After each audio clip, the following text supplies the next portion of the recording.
Bismillahirrahmanirrahim. I'm Tahir Dhinsa and you're watching STTV. The year that was is just rolled over, and it was very, interesting years. Pakistan had been on a tenterhook on many different occasions and on many different aspects as well. Economy kept us alive all the time. There was a political uncertainty, and on the foreign issue front, there was also things were not clear. Now another year with these three basic things is approaching us. What is the peep into the future?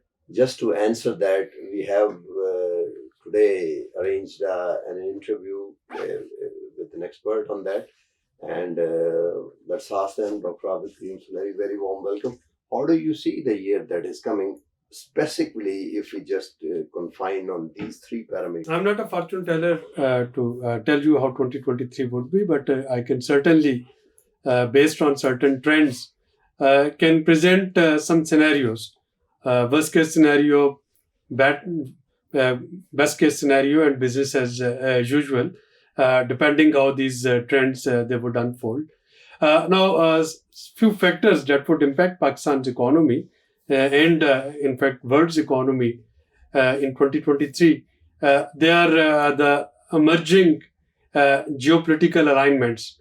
The second one would be the demand for energy. The third one would be the Russia-Ukraine war, and whether it escalates or it doesn't escalate. And then some of the factors which are specific to Pakistan, and those are one single factor, that is political stability or lack of it. Now, looking at 2023, one can see that Russia and Ukraine war, it is leading to some new geopolitical alignments. So one can see that NATO and America, so the Greater West, that is now one bloc. And looking at Eurasia, especially Russia and China, Iran supporting Russia right now, that is another bloc. And Gulf as well. Gulf perhaps as still in between, but we need to see that in 2023 where the Gulf countries they would land into. But they refuse to budge on prices. We have to see that where they land into in 2023, and that would be part of our best or worst case scenario. But right now, we know that there is a global West, and then there is rest. So it is rest versus West, and Pakistan's economy and globe's economy, that would depend how these alignments they unfold. Do you think we as a country, if we try to pursue the middle course? There is no middle course. No, even if we are with the West, can we maintain relationship with China? Leave the Russia. That would depend on how Russia-Ukraine war that unfolds.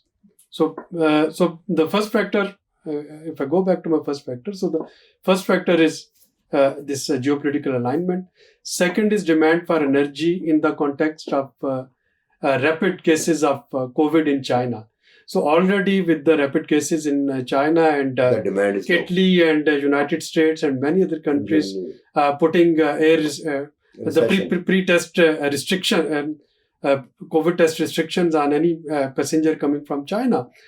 We have to see that whether there would be another wave of COVID, and if that happens, how would it impact the energy demand?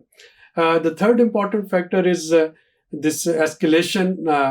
How after this winter, Russia, which is perhaps according to Zelensky and other generals from Ukraine, they're saying that Russia is preparing for another big assault. So one would have to see that whether there would be an assault. If there is an assault, how NATO and America they would be supporting, and if they are supporting full-fledged with Patriot missiles and whatnot, how would Russia react to it? Can there be a nuclear war at a limited scale? Can there be a retreat or what? And the fourth important trend that we need to watch in 2023, that is political instability in Pakistan. whether the current government it would complete its tenure without much of resistance from PTI, whether they would be compelled to go for an early election, either due to political resistance or due to economic issues, and there would be a caretaker government. Do you think Pakistan align itself with the West? The West in this global new, which is a Cold War, which is coming into it, and the foreign policy of the previous government of PTI was totally juxtaposed to that. It was different to that. Do you think we see that elections are not going to happen, or some government of technocrat for a longer duration in Pakistan, and a government of technocrat in Pakistan indicates that we are aligning with the West? Do you think so? Well, let's see how it unfolds. But of course, countries, they have their foreign policies based on their national interest. I personally, I'm not for or against aligning with any country or any bloc, as long as our chronic woes, economic woes, they are being taken care of. So of course, we have to see our interest. We have to see that how our position on any single issue, especially this attack on Ukraine, would impact our principal stance on Kashmir. And we have to see that where are our long-term friendships and the national friendships. So based on this, the worst case scenario would be where Pakistan falls in some in a situation where it is asked to choose sides. So you were talking about the middle side. So yes, of course, middle side. Choosing a middle course is the best path for us. But if Pakistan is compelled to choose sides, let's say that there is Russia goes nuclear and there is some sort of voting in the General Assembly to condemn it. Can Pakistan? It's impossible. Abstain. Pakistan cannot. It's impossible. But do you think that if it's not nuclear, that Russia goes on as it is going on, and as it is being predicted that there's a 20 million refugees crossing over from Poland into Germany and the Western Europe? 20 million. It's not Pakistan that of one refugee. It's not United States. Europe is a very small place, and obviously, if it doesn't go nuclear, the damage that Russia is going to inflict on the United West, in that case, where do you see Pakistan? Especially when China refused to peel off from Russia in that case. If 20 million refugees, they go to Europe, there will be certainly a pressure from European people to think of some sort of face saving or ceasefire.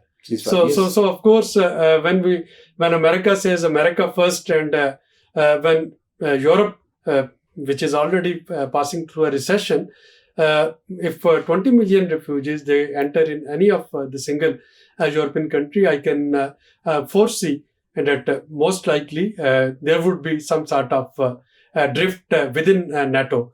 We have already seen that Hungary is raising forces. That Hungary was reluctant to even Poland. Yeah. So these countries, they would have to then look at their own national interest. Last question vis-a-vis Pakistan. If we choose to become part of if we are compelled and we choose to become the United West, in that case, there would be little leverage on India to spare us, not to go to war with us. And obviously, China and support of China and Russia would not be there. And the US, how can they did not stop them in 71. Do you think it would be very risky for Pakistan's security, especially when already we are saying allegedly, due to the global West, these war on terror, and they have crossed over here and said already we had prepared our mind. How do you see that? Well, right now I don't see Pakistan leaving China. Pakistan, even if it has to ally with the global West, would try to keep its ties with China, although in that situation, and it's a hypothetical situation, the relationships, those would be slightly thought. But one has to see that what sort of offers then Pakistan gets from Global West.